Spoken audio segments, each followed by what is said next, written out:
and welcome to the Code Clarity podcast. I'm Jean. And I'm Rena. And today we're going to be talking to you about something that we asked our LinkedIn followers about through a poll. And the poll asked what you would like us to cover. And one of the key answers that came back was some of the biggest cases in 2024. Okay, so how are you going to define what a big case is? Because a big case could be, like really new learning, a completely changing case precedent, and there's something really exciting that we all go, wow, we didn't know that before. Or it could be that it was a massive case and that there was lots and lots of issues and allegations and breaches. So how are you going to define what the biggest case is, firstly?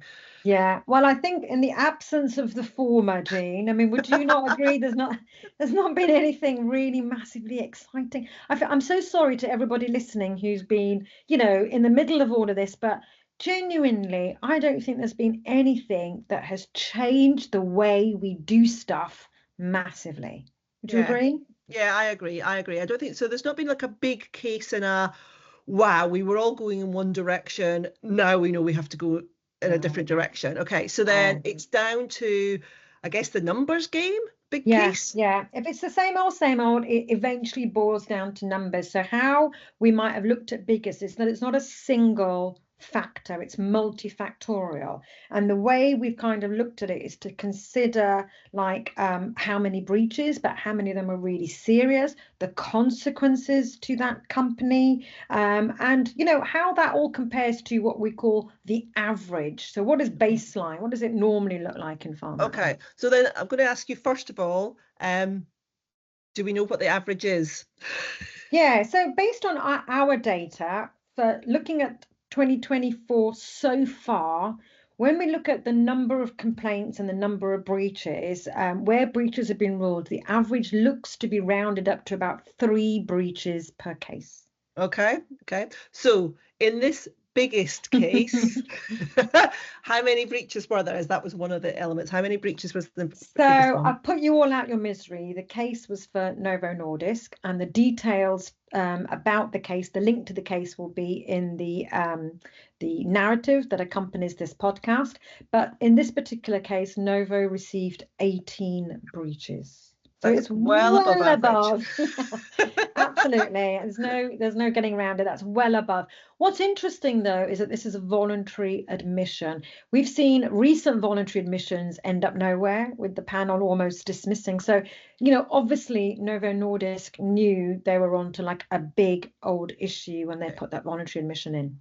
So they got 18 breaches. Any of those clause 2 or any other sanctions with that?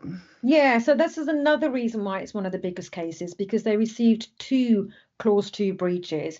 And another thing that we looked at is the time span. So this isn't just under the 21 code, it was also looked at under the 2019 code. So the area relates to how transfers of values were reported.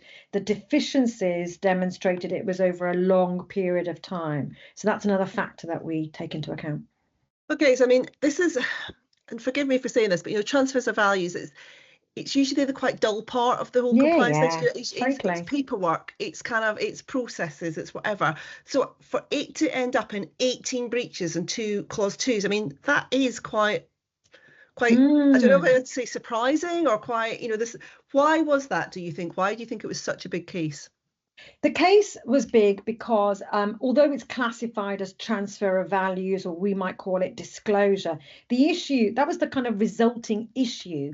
When we look at the cause, the root cause, it all boils down to process and adherence to process, and that is people. And we say it time and time again that the majority of breaches in the code do relate to human beings, because they're the ones who are responsible in Novo Nordisk for tagging the way that people, healthcare organizations and individuals, how their data could then be disclosed. And if that goes wrong and other people aren't monitoring the situation, then we have a culmination of issues, which is why when we talk about AI and things, and people are usually a little bit negative in the compliance space, you can really see where AI checks could be so beneficial.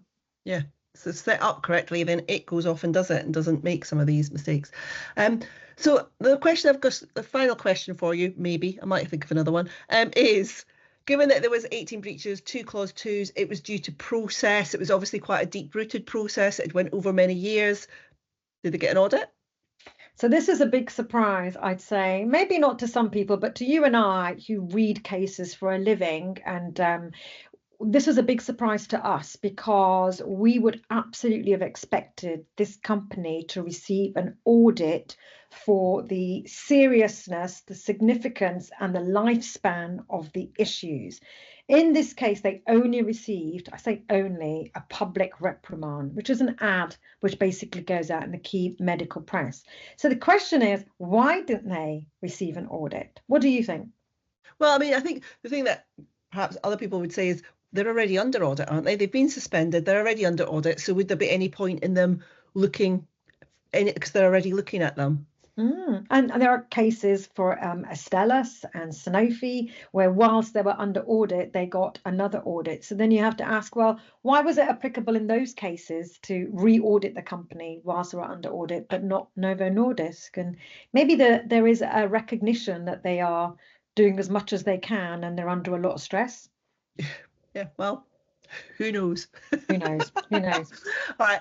Thank you, Rena. Thank you, Jean. Bye. Bye.